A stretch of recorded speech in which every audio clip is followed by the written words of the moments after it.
तो एक तरफ जहां अंतर्राष्ट्रीय खिलाड़ी कुश्ती संघ के अध्यक्ष पर कार्रवाई की मांग को लेकर दिल्ली के जंतर मंतर पर धरना दे रहे हैं, तो वहीं विनेश फोगाट और संगीता फोगाट के गांव बलाली के पहलवानों के साथ साथ कोच और द्रोणाचार्य अवॉर्डी महावीर फोगाट का दर्द भी सामने आया है। उन्होंने कहा कि गांव की नहीं बल्कि देश की बेटी विनेश के अलावा अन्य पहलवानों के साथ हो रहे अन्याय को वो सहन नहीं करेंगे। उन्होंने कहा कि इसके लिए वो लंबी लड़ाई भी लड़ेंगे और इसके लिए पूरी तरह से तैयार भी हैं।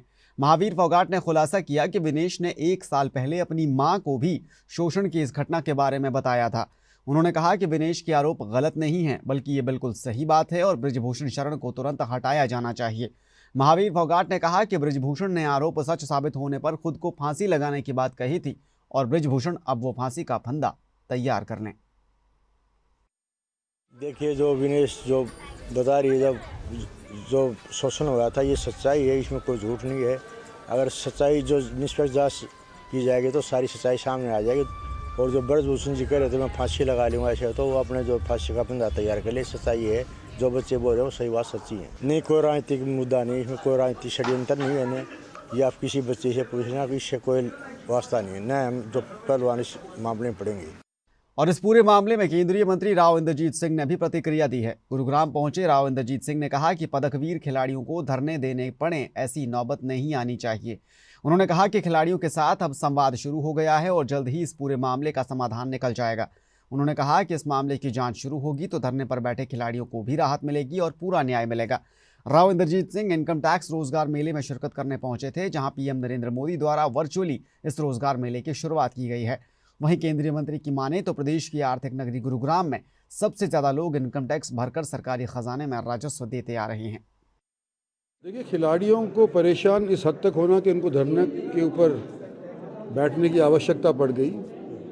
मैं समझता हूं कि ऐसा अगर ना होता तो बेहतर था।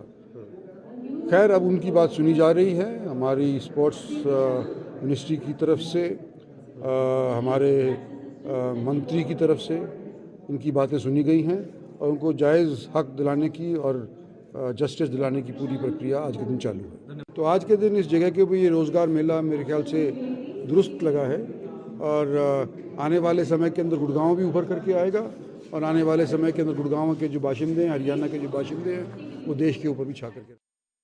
और खिलाड़ियों के इस प्रदर्शन को लेकर आम आदमी पार्टी के नेता अनुराग ढांडा ने भी प्रतिक्रिया दी है।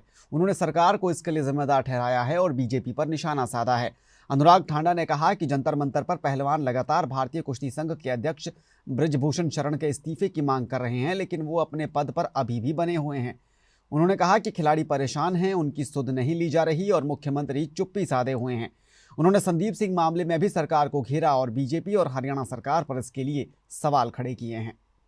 क्यों लगातार खिलाड़ियों को बीजेपी नेताओं के द्वारा प्रताड़ित करने, छेड़ने के लगातार आरोप लग रहे हैं? क्यों इस तरीके की घटनाएं हो रही हैं जिसमें साफ तौर पर भारतीय जनता पार्टी और उनके तमाम नेता जो आरोपी हैं उनके पक्ष में नजर आते हैं, उनके साथ खड़े हुए नजर आते हैं?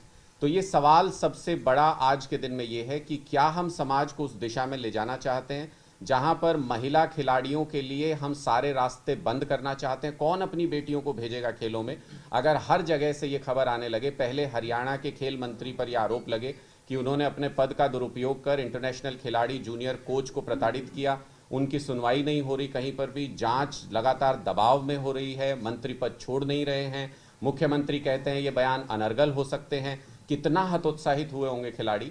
और उसके बाद अब जो देखने को मिल रहा है वो जंतर मंतर पर हरियाणा की बेटियां बैठ करके ये कह रही हैं कि कुश्ती संघ के अध्यक्ष ने, उसके साथ उनके कई कोचेज ने प्रताड़ित किया, उनको लगातार उनको परेशान किया और उसके बावजूद भी कुश्ती संघ के अध्यक्ष जो कि बीजेपी के नेता भी हैं, कई बार के सांसद हैं, वो उस पद को छोड़ने को तैयार नहीं है। सरकार मूक दर्शक बनी हुई है।